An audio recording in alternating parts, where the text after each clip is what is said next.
This slide honours the contributions that Norwegians have made to the concrete construction industry. The photo on the left is taken from a field study on the performance of offshore platforms built by Norwegian contractors in the 1980s and 90s. To quote, "The study clearly demonstrates that the critical factor has been the execution on site. If this is jeopardised, it does not matter how tight against chloride ingress the mix is designed for and how thick the specified cover is. This is not a material problem, as regards its potential when delivered from the batching plant, nor a concrete cover problem, but the result of problems during the concreting." I took the photo on the right at Stavanger in 1990. Behind the famous leaning tower you can see the cells of the ill-fated Sleipner A under construction. I hope you'll read the story in the paper and appreciate what I mean by effective construction QA. This photo was published by the Store Belt Authority. It demonstrates the potential for disaster which can occur if concreting procedures are not effectively planned and executed. It also demonstrates the dangers of assuming that service life design can be achieved through mixed design alone. The Store Belt Authority invested heavily in trying to prepare their own and the contractors' workforces to be competent in all aspects of concrete work for this great project. It was intended to set the international benchmark for QA on a major project, which meant the contractor was supposed to be responsible for quality, but with the authority looking over his shoulder. Unfortunately, the authority made themselves responsible for the design of the concrete mix, and this proved a massive contractual liability. A genuinely cooperative working relationship was never established with the contractor. The QA philosophy and practices on the Store Belt structures were very different to those of Norwegian contractors on the offshore concrete platforms.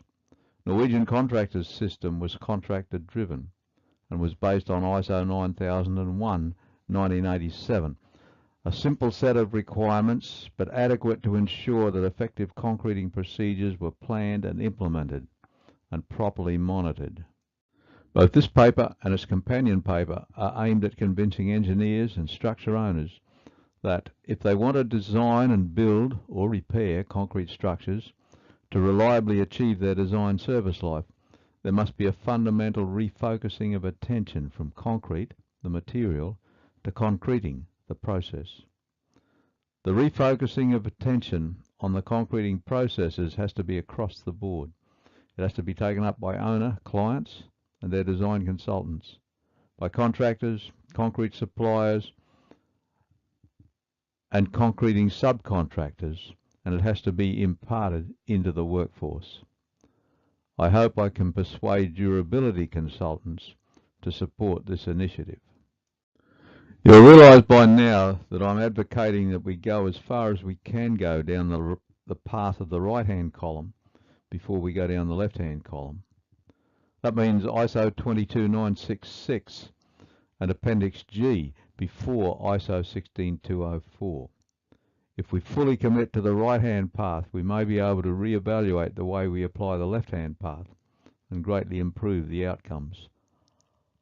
My paper deals quite thoroughly with the principles involved in developing this necessary project specification and how it applies the principles of ISO 22966 as described in FIB Bulletin 44, Appendix G. The paper also examines the assumptions of ISO 16204 with respect to workmanship and quality management. The assumed standards are considered relatively poor. If these assumptions could be upgraded to conform to realistic standards which can be achieved on infrastructure projects, it would seem that the probability constants could be adjusted and specified durability indicator limiting values for mixed designs could be relaxed. For many structures, particularly under marine conditions, the primary aim of the contractor and the concrete supplier is to ensure the design mix and the mix as supplied meets the specified minimum durability indicator requirements. If you read the paper, you'll realise that I have a deep concern about the way that the probabilistic service life design principles of ISO 16204 have come to dominate and override all other specification requirements, including those constructability requirements which have an even greater influence on the overall durability of the structure than the potential properties of the concrete mix. We've put such an emphasis on meeting the specified accelerated test criteria for chloride ingress that we lose sight of the factors that may cause the concrete in the cover zone to be far more vulnerable to attack than the standard test results would indicate. A close examination of construction specifications from around the world will quickly reveal that many of our traditional specified requirements are misguided and just plain wrong. They may have been relevant before the advent of superplasticizers, but they continue to be passed on from generation to generation and even from nation to nation with few questions asked. We need to realize that by maintaining obsolete clauses in our specifications, we lower the general credibility of our contract documents. Examples are given in the paper. Here's one.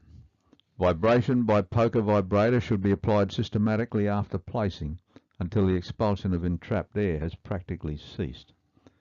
Now, this specified requirement is impracticable for the following reasons. Systematic or pattern vibration is usually impossible because of reinforcement and other obstructions. The concrete should have been placed so that the air was not entrapped in the first place. Therefore, for properly placed concrete, continuing vibration to remove air is unnecessary. However, continuing vibration is required to move the concrete laterally around obstructions and into otherwise unreachable cavities. I'll close with this video clip of the concreting of a post-tension voided slab deck.